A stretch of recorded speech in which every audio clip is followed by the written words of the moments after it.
하나님 말씀 보시겠습니다. 하나님 말씀은 출애굽기 14장 1절에서 14절까지 말씀입니다. 출애굽기 14장 1절에서 14절까지. 여호와께서 모세에게 말씀하여 이르시되 이스라엘 자손에게 명령하여 돌이켜 바다와 믹돌 사이에 비하히롯 앞 곧 바알스본 맞은편 바닷가에 장막을 치게 하라. 바로가 이스라엘 자손에 대하여 말하기를 그들이 그 땅에서 멀리 떠나 광야에 갇힌 바 되었다 하리라. 내가 바로의 마음을 완악하게 한즉 바로가 그들의 뒤를 따르리니 내가 그와 그의 온 군대로 말미암아 영광을 얻어 애굽 사람들이 나를 여호와인 줄 알게 하리라 하시매 무리가 그대로 행하니라. 그 백성이 도망한 사실이 애굽 왕에게 알려지매 바로와 그의 신하들이 그 백성에 대하여 마음이 변하여 이르되 우리가 어찌 이같이 하여 이스라엘을 우리를 섬김에서 놓아 보내었는가 하고 바로가 곧 그의 병거를 갖추고 그의 백성을 데리고 갈새 선발된 병거 600대와 애굽의 모든 병거를 동원하니 지휘관들이 다 거느렸더라. 여호와께서 애굽 왕 바로의 마음을 완악하게 하셨으므로 그가 이스라엘 자손의 뒤를 따르니 이스라엘 자손이 담대히 나갔음이라. 애굽 사람들과 바로의 말들, 병거들과 그 마병과 그 군대가 그들의 뒤를 따라 바알스본 맞은편 비하히롯 곁 해변 그들이 장막 친 데에 미치니라. 바로가 가까이 올 때 이스라엘 자손이 눈을 들어 본즉 애굽 사람들이 자기들 뒤에 이른지라. 이스라엘 자손이 심히 두려워하여 여호와께 부르짖고 그들이 또 모세에게 이르되 애굽에 매장지가 없어서 당신이 우리를 이끌어내어 이 광야에서 죽게 하느냐. 어찌하여 당신이 우리를 애굽에서 이끌어내어 우리에게 이같이 하느냐. 우리가 애굽에서 당신에게 이른 말이 이것이냐 아니냐 이르기를 우리를 내버려 두라. 우리가 애굽 사람을 섬길 것이라 하지 아니하더냐. 애굽 사람을 섬기는 것이 광야에서 죽는 것보다 낫겠노라. 모세가 백성에게 이르되 너희는 두려워하지 말고 가만히 서서 여호와께서 오늘 너희를 위하여 행하시는 구원을 보라. 너희가 오늘 본 애굽 사람을 영원히 다시 보지 아니하리라. 여호와께서 너희를 위하여 싸우시리니 너희는 가만히 있을지니라. 아멘. 우리가 어떤 결과를 알고 그 과정을 보는 것과 결과에 대해서 모르고 보는 것은 많은 차이가 있는 줄 압니다. 예를 들면 어떤 축구 경기를 했을 때 분명히 우리 팀이 이긴 거를 알고 있어요. 그리고 나서 그 경기를 다시 재방송으로 보게 했을 때 그 결과를 모르고 그냥 그 라이브로 보는 거하고 결과를 알고 보는 거하고는 어떤 차이가 있을까요?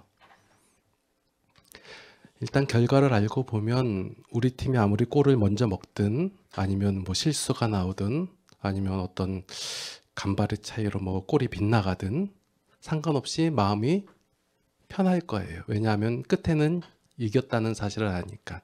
그러면 결과를 알고 그 과정을 볼 때 그 초점은 경기를 이겼다 졌다가 아니라 어떻게 이겼냐. 어떤 과정과 어떤 극적인 과정을 통해 가지고 이 경기를 이겼냐. 여기에 관심이 있을 거예요.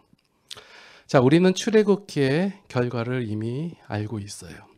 어떻게 됐죠? 자, 13장까지 하나님께서 이스라엘 백성들을 출애굽시켰잖아요. 결과를 알고 있어요. 그러면 이 결과를 알고 있는 우리가 이 출애굽기를 읽어 나갈 때 중요한 것은 이스라엘 백성이 출애굽을 했냐 안 했냐가 중요한 게 아니라 이 과정 속에서 하나님께서 어떻게 역사를 하시고 보여주시고 알려주셨는가, 이게 중요하다라는 거예요. 자, 하나님께서 계속해서 모세에게서도 그렇고 바로에게도 그렇고 이스라엘 백성들에게 말씀을 하시고 약속을 하시고 그리고 나서 그 결과가 이루어졌다는 거예요. 마찬가지로 이 시대를 살아가는 우리에게 어떤 앞으로의 어떤 것이 어떻게 될까라는 불확실한 결과 때문에 마음을 졸이면서 살아가지 않아도 된다라는 거예요. 자, 성도는 말씀을 통해서 하나님께서 어떻게 행하실 것인지 알고 그 과정 속에서 이루신 역사를 보면서 하나님께서 나의 삶 속에서도 나에게 어떻게 이루실 것인지의 결과를 아는 자들이에요. 그러면 이 결과를 아는 자들이 살아가는 삶이라는 것은 그 결과는 이미 주어졌고 그 결과가 이루어질까 안 이루어질까라는 두려움에 사는 것이 아니라 하나님께서 나의 삶 속에서 어떻게 역사하시면서 보여주시면서 그 과정을 이끌어 가신 자를 살펴보면서 바라보면서 기뻐하는 그 누림의 삶을 살아가야 될 것이다 라는 거예요.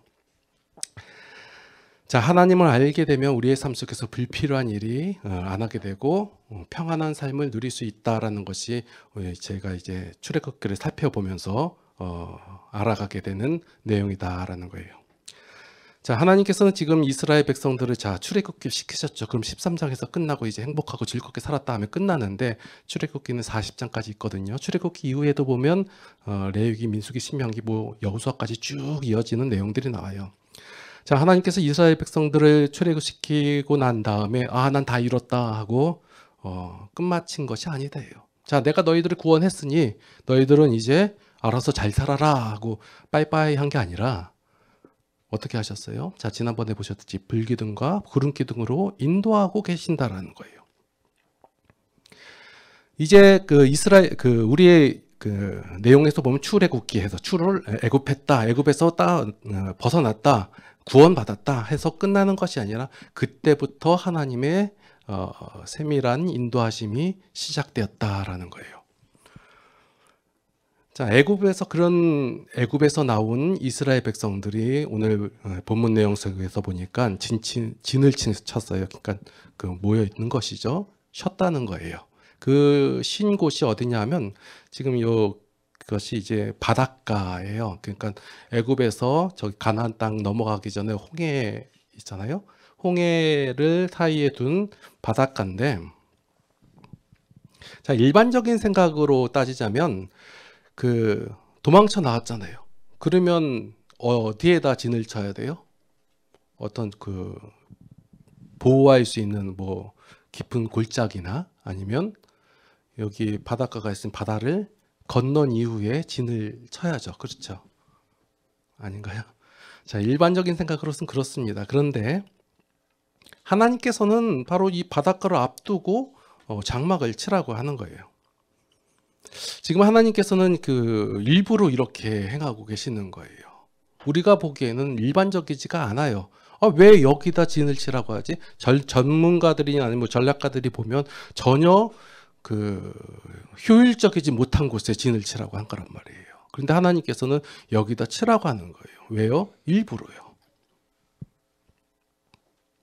이러한 극적인 상황들을 통해 가지고 애굽뿐만 아니라 이스라엘 백성 모두가 하나님을 알기를 원하신다라는 거예요. 자, 오늘 본문 내용에서 살펴보면 하나님께서 미리 말씀하셨잖아요. 자, 거기다 장막을 치게 하라 하고 너희가 떠나면 바로의 마음이 완악해져서 이스라엘 백성들을 쫓아올 것이다 라고 하는 내용을 다 미리 말씀하셨다라는 거예요. 그렇게 말씀하신 대로 진짜로 바로가 온 군대를 끌고 왔거든요. 이게 군대가 그냥 조금 끌고 온 게 아니라 그 당시에 병거가 600대예요. 그 말대로 하면 우리 지금 우리 현재로 따지면 항공모함 600대를 끌고 왔다? 이거 너무 과한가요? 아니면 전차 600대? 예, 엄청난 거거든요.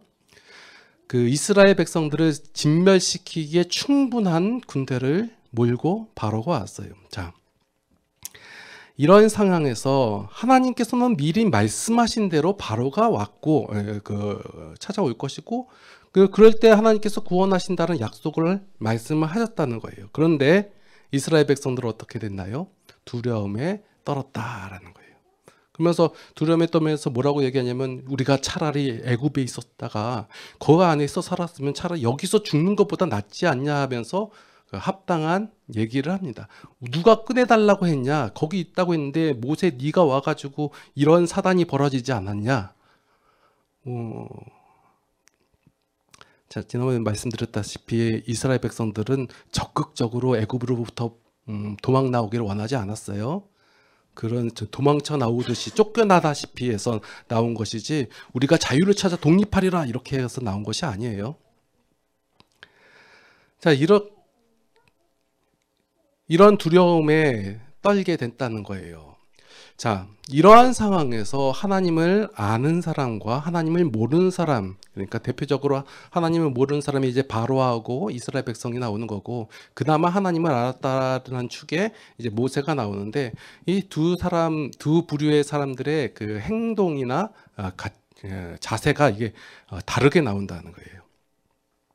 자, 이스라엘 백성들은 그 앞에 있어서 10가지 이적을 통해 가지고 하나님께서 역사하셨지만 실제적으로 하나님을 경험하지 못했다예요. 왜냐하면 이스라엘 백성은 그냥 그대로 있었고 애굽만 신나게 두들겨 맞았잖아요. 예. 그런 상황에서 어떻게 해서 쫓아나왔는데 뭐 하나님께서 우리를 구원하신다고 보호하신다고 하셨는데 전혀 그거에 대한 실감을 못 느끼는 상황이었고, 구원은 받았지만 하나님에 대해서 전혀 모르고 있는 상태란 말이에요. 그러니까 이 모르고 있는 자들의 대표적인 행동들이 뭐냐면 불평과 불만이 나온다는 거예요. 당연한 거예요. 왜냐하면 우리가 생각하기에 이러한 상황에서 왜 이런 전략적이지 못한 오픈된 장소에다가 진을 치게 하고, 보면 바닷가라도 건넜으면 그래도 도망갈 수 있는 시간이라도 벌 텐데 전혀 그렇지 못하게 한 하나님의 원망스럽고 불평이 있는 거예요. 왜 우리를 데리고 나와가지고 죽게 만드느냐. 여기 애굽에는 뭐 장사 지낼 데가 없어서 이 광야 가운데서 사막 가운데서 죽게 만드냐. 당연한 결과들이에요. 우리의 삶 속에서 이런 불평과 불만이 나오는 게 당연한 거예요. 하나님 왜 나에게 이런 시련을 주시고 고난을 주시고 내 앞길을 좀 평통하게 만들고 두려움이 없게 하면 좋겠지만 왜 나를 구원하셨다고 해놓고 내 삶은 이 모양 이 꼴입니까? 라고 불평불만한 거 당연한 거예요. 이러한 이스라엘 백성들에게 하나님께서는 진노하사 쳐 죽이셨나요? 앞으로 이제 출애굽기 내용 보면 끝까지 그 불평불만 다 들으시고 막 여러 가지 액션들을 통해 가지고 이스라엘 백성들을 이끌어 가시고 만들어 가시는 장면들이 나와요. 마찬가지로 우리의 삶 속에서 우리가 두려움이 떨어지고 불평불만할지라도 하나님께서 우리에게 뭐라고 하시는 게 아니에요. 어떻게 해요? 계속해서 하나님께서 말씀하시고 보여주시고 나타내심으로 하나님이 이스라엘 백성들을, 온 세계를 얼마나 사랑하시는지를 계속해서 증명하고 계시다라는 거예요.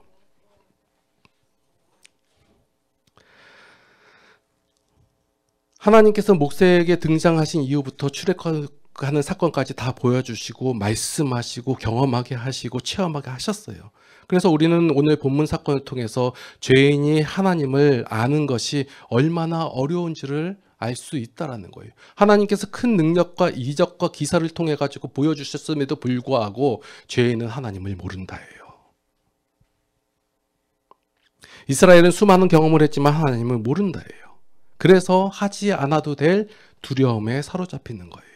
하나님께서 결국은 이스라엘을 홍해를 가로질러서 건너가게 하시고 구원하실 거라는 사실을 우리는 알고 있어요. 이스라엘 백성은 몰랐다예요. 모르니까 두려움에 있는 거고 불평에 있는 것이고 절망감에 빠진다라는 거예요. 우리의 삶 속에서 하나님께서 인도하시고 이끌어 가신다는 사실, 우리를 결국 하나님의 백성으로 삼아주시고 하나님의 나라를 상속받게 하신다는 사실을 말씀을 통해서 아는 사람은 하나님을 즐거워하고 기뻐하며 그 상황을 누릴 수 있다는 거예요. 이런 불평과 불만이 나오는 이런 대표적인 모습들, 이런 것이 하나님을 모르는 자들의 대표적인 행동들이라는 거예요. 어떠한 사건만 바라보고 어떠한 목적만 바라보게 된다면 그들이 바라는 목적, 자 보시면 일반적으로 생각할 때 그때 그 상황, 그 홍해가 가로막혀져 있고 여기가 있는데 애국 군대가 쳐들어오고 있어요. 그러면 우리의 생각에는 뗏목을 만들어야겠다, 어떻게 해야겠다, 여러 가지 방언과 방법들이 생각이 난단 말이에요. 어떻게 해야 되고 어디를 도망가서 못 쫓아오게 우리는 몇으로 나눠가지고 흩어져 죽자, 이런 생각들도 했을 거란 말이에요. 이게 우리의 생각들이라는 거예요. 우리의 삶의 생각들이 이런 것들이에요. 그런데 하나님께서는 우리가 바라는 목적과 목표하고 좀 다르게 하나님께서 움직이신다는 거예요. 어떻게 홍해를 갈라버리잖아요. 생각하지 않잖아요. 너희는 그냥 가만히 있어라, 이거예요. 그래서 뭘 하라는 거예요. 가만히 있으면 죽을 텐데요, 우리의 생각이에요. 그래서 우리가 두려움의 불평을 나타내고 있을 때 하나님께서는 뭐라고 말씀하시냐면 가만히 서서 여호와께서 오늘 너희를 위하여 행하시는 구원을 보라 이거예요. 그냥 보라는 거예요. 우리의 삶 속에서 여러 가지 시련과 고난과 환난이 닥칠 때, 어려움이 닥칠 때 뭐라는 거예요? 하나님께서 어떻게 우리에게 행하실지를 기대하라라는 거예요. 내가 상상하지 못할 행위로. 그리고 내가 바라보는 목적이 아닐지라도 하나님께서 바라시는 대로 행하신다는 사실을. 왜 우리가 신앙 가운데서 신앙의 삶 속에서 왜 힘들어하고 어려워하냐면 내가 생각하고 바라는 목적대로 안 되었기 때문에 힘든 거예요.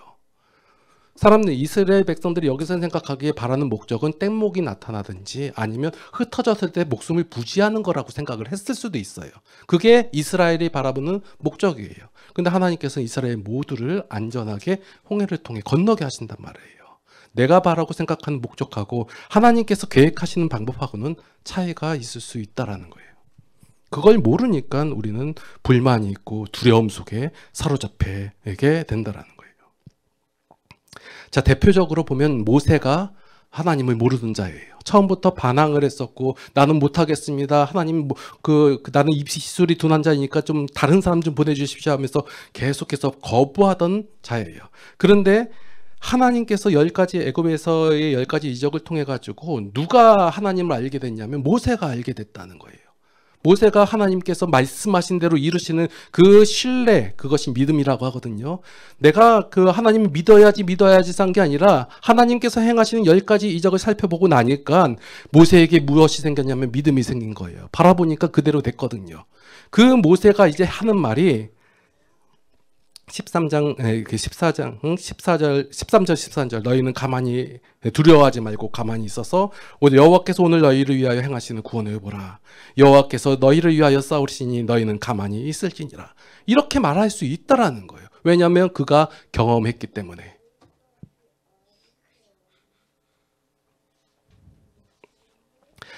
홍해 사건을 통해 가지고 보여주시는 하나님의 목적은 단지 홍해를 건너는 것이 아니라 그 사건을 통해서 하나님을 알게 하는 것이다. 분명히 본문 가운데 말했잖아요. 보면 4절 말씀해 보니까 내가 바로의 마음을 완악하게 한즉 바로가 그들의 뒤를 따르리니 내가 그와 그의 온 군대를 말미암아 영광을 얻어 애굽 사람들이 나를 여호와인 줄 알게 하리라. 이거예요. 그래서 일부러 홍해를 건너기 전에 진칠하고 구름 기둥과 불 기둥으로서 혼잡게 하시고 그리고 나서 가만히 있어서 보면 우리가 생각하기를 모세가 손을 딱 들면 그 홍해가 쫙 갈라져 가지고 금방 건넌 줄 알잖아요. 밤새도록 동풍이 불어 가지고 벽이 세워져 가지고 천천히 건너요. 못해도 몇 시간 이상 걸리는 거예요. 이게 다음 주 이제 나올 내용인데 이제 밤새도록 못 가게 하고 동풍 때문에 이제 갈라지고 그 다음에 마른 땅이 되었을 때 건너가고 그 다음에 닫혀지고 요 상황을 보여주면서 하나님께서 이스라엘 백성이나 애굽 사람이나 모두가 요 과정 속에서 여호와인 줄 알게 하시고자 한다라는 거예요. 자, 이런 과정 속에서 끊임없이 불평하고 불만하고 두려움에 사로잡혀 있는 이스라엘에게 그 이스라엘의 불평을 하나님께서는 다 온전히 받아주세요.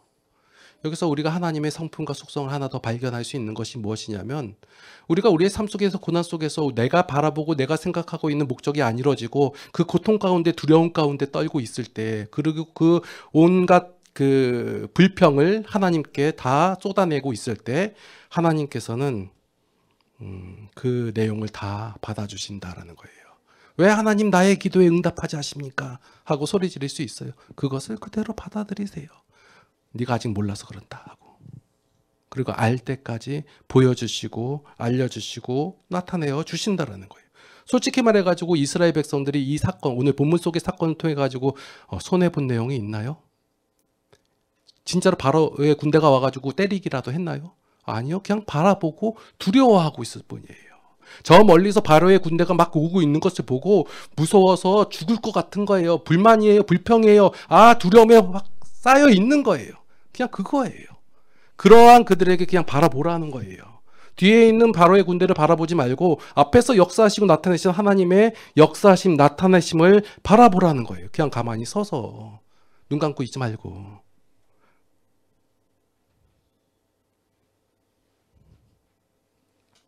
그냥 막연한 두려움에 쌓여 있을 때 하나님께서는 너희의 두려움을 그걸 바라보지 마시고 두려움이 될 내용을 바라보지 마시고 너희 하나님을 바라보라요. 그가 어떻게 일하시고 역사하실지를 궁금해하면서 어차피 결과는 우리는 알고 있지 않나요?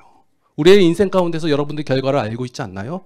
저는 알고 있는데 여러분들도 알고 계세요. 그러니 하나님께서 여러분 삶 속에서 어떻게 역사하실지 내가 생각하고 내가 바라는 방향대로 안 될지라도 끝까지 이루어 가시는 하나님의 역사심을 기대하면서 그 기쁨을 누리며 살아가는 것이 성도의 삶이다라는 거예요. 하나님과 동행하는 신앙이라는 것은 그 좁고 힘들고 어렵고 고난의 길이고 가시밭길이 아니다예요. 어려운 것이 아니다예요. 내 길은 쉽고 평탄하다예요. 자, 기독교하고 다른 종교의 차이점이 있어요. 가장 큰 차이점이 뭘까요? 기독교는 기도하면 병남이 있고 역사가 일어나고 기적이 일어나나요? 다른 종교도 있어요. 불교에서도 있고 이단에서도 있고 기독교를 믿으면 내 삶이 평탄해지고 높은 지에 오르고 기도하는 내용이 다 이루어지나요? 아니요. 이단에도 있고 다른 종교에도 있어요. 뭔 차이인가요? 기독교와 다른 종교의 차이점. 여러분 믿는 하나님 다른 데서 믿는 건 우리는 하나님 믿어. 다른 사람들도 하나님 믿는데요. 그냥 알라라고 얘기할 뿐이지. 무슨 차이가 있나요? 하나님이 계신다는 차이예요. 목사님 그게 그 얘기 아닌가요? 다른 종교는 신이 말해요. 그리고 네가 이래라 해요. 신이 말을 하고 그 과정 속에서 모든 일을 인간이 해야 돼요. 인간이 모든 것을 행해야 되고 그 목적을 달성해야 되는 것이 다른 종교예요. 그러나 기독교는 하나님께서 말씀하시고 계획하시고 일하시고 말씀하시고 그 목적을 하나님께서 달성하신다라는 거예요. 이 차이를 모르니까 자꾸 기독교에서도 다른 종교처럼 마치 하나님 없는 것처럼 일하고 목표를 세우고 계획을 하고 본인들이 일을 해서 그 결과를 이끌어내려고 하니까 힘든 거예요. 그래서 신앙이 힘든 거예요. 그러나 기독교의 구원은 하나님께서 계획하시고 일하셔서 그 목적을 달성하시고 그 하나님께서 달성하신 그 결과를 성도가 누리는 것뿐이다라는 거예요. 우리가 생각하고 있는 그 목적을 이루려고 하니까 그 두려움과 절망이 생기는 거예요. 하나님께서 바라보시는데요. 하나님의 상황에선 우리가 구원받는 거 계획하시고 역사하시고 결국은 이뤄내시잖아요. 그 과정 속에서 하나님을 알아가는 것이 중요하잖아요. 그것이 중요한 거예요. 그런데 왜 우리는 그 하나님을 바라보지 않고 우리의 삶 속에서 중요한 것을 바라보잖아요. 그 우리가 바라보는 내용들이 안 중요하다가 얘기하는 거 아니에요. 뭐 역시 돈을 벌어야 되는 거, 뭐 좋은 그 성적을 내는 것, 아니면 뭐 진급을 하는 거, 뭐 여러 가지 그런 것이 안 중요하다가 얘기하는 거 아니에요. 그런 것이 있으면 우리의 삶이 편하긴 해요. 그런데 그것이 우리의 구원에 대해서 그 하나님의 은혜에 대해서 크게 영향을 주지 못한다라는 거예요. 우리의 생각에는 그것이 있어야지만이 우리의 구원이 더 효과적이고 잘 될 것 같아 보이는데 그것이 우리의 하나님의 일하심에 도움이 되거나 보탬이 되거나 아니면 방해가 되지 않는다라는 거예요. 근데 우리 마치 그것이 되는 것처럼 왜? 말씀을 안 읽으니까 하나님 잘 몰라서 모르니까 우리의 생각대로 하나님을 대하잖아요. 기도하시겠습니다. 하나님 참 우리는 두려워하고 힘들어하고 절망 가운데 있고 불평할 때가 많습니다. 내가 원하는 대로 내가 이끄는 대로 안 된다고 해서 힘들어할 때가 많이 있습니다. 하나님 우리가 하나님을 너무나도 모릅니다. 모르기에 우리의 인간적인 생각으로 삶을 살아가면서 그 하나님을 원망하고 저주할 때가 있습니다. 하나님 이러한 저희들을 불쌍히 여겨 주시옵소서. 하나님께서 긍휼을 더하여 주시사 이제 하나님을 알게 하여 주시옵고 하나님께서 우리에게 더하시는 그 무한하신 은혜 가운데 그 축복을 누리며 기쁨 가운데 살아가게 하여 주시옵소서. 우리가 한 주간도 살아갈 것입니다. 살아가면서 삶 속에서 그 하나님을 바라보게 하여 주시옵소서. 우리의 삶 속에서 어떻게 역사하시고 어떻게 나타나시고 어떻게 이끌어 가시는지를 바라보게 하여 주시옵고 그 하나님을 인정하게 하여 주시옵소서. 이제는 우리 주 예수 그리스도의 무한하신 은혜와 하나님 아버지의 극진하신 사랑하심과 성령님의 감화 감동 교통 인도 보호 역사심이 이제 하나님을 인정하는 그 기쁨을 누리기를 원하는 모든 성도들 머리 위에 이제로부터 영원토록 함께 하시옵기를 간절히 축원하옵나이다. 아멘.